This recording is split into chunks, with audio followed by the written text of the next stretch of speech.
তার সাথে সহমত পোষণ করে দুটি কথা বলতে চাই। প্রথমত, আমরা 54 বছর আমরা অতিক্রম করছি এবং এই 54 বছরে মুক্তিযুদ্ধের যে চেতনা, আকাঙ্ক্ষা, সেই আকাঙ্ক্ষা বাস্তবায়নের জন্য বাংলাদেশের কমিউনিস্ট, বামপন্থী, গণতান্ত্রিক শক্তি সমূহ, ব্যক্তিবর্গ, আমাদের শ্রমিক, কৃষক, সর্বস্তরের মানুষ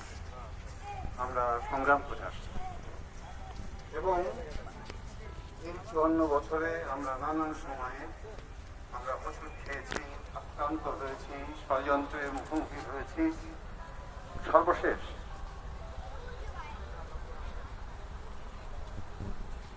যে গণ অভ্যুত্থান হলো,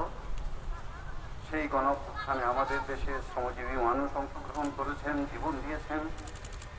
এবং বিগত ফ্যাসিস্ট সরকারের আচরণের কারণে মুক্তিযুদ্ধের চেতনা,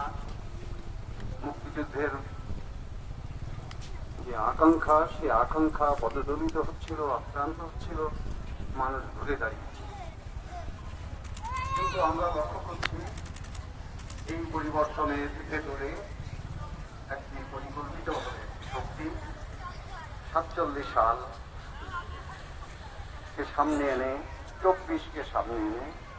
71-কে অস্বীকার করতে চাচ্ছে এবং যে কমিশন সমূহ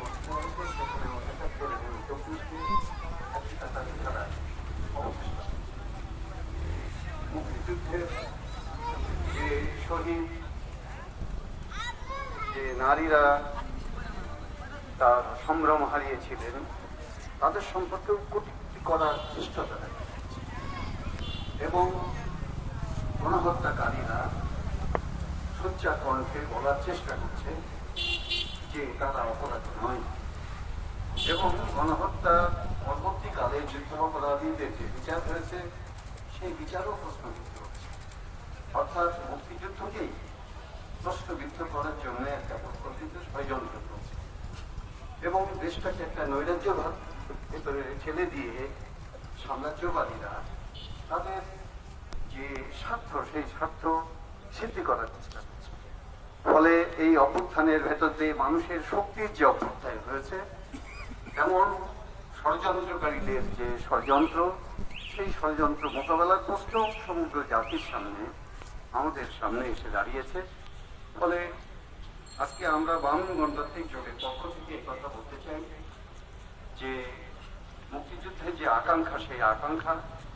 বাস্তবায়ন করার জন্য মুক্তিযুদ্ধের যে অসাম্প্রদায়িক চেতনা, ধর্মনিরপেক্ষতা, গণতন্ত্র, সমাজতন্ত্রের প্রশ্ন উত্থাপিত হয়েছিল, সেই সমস্ত প্রশ্নকে অস্বীকার করার যে ষড়যন্ত্র চলছে, তার বিরুদ্ধে আজকে এই বেদিতে দাঁড়িয়ে আমরা তার বিরুদ্ধে দাঁড়াবো, এই অঙ্গীকার ব্যক্ত করছি এবং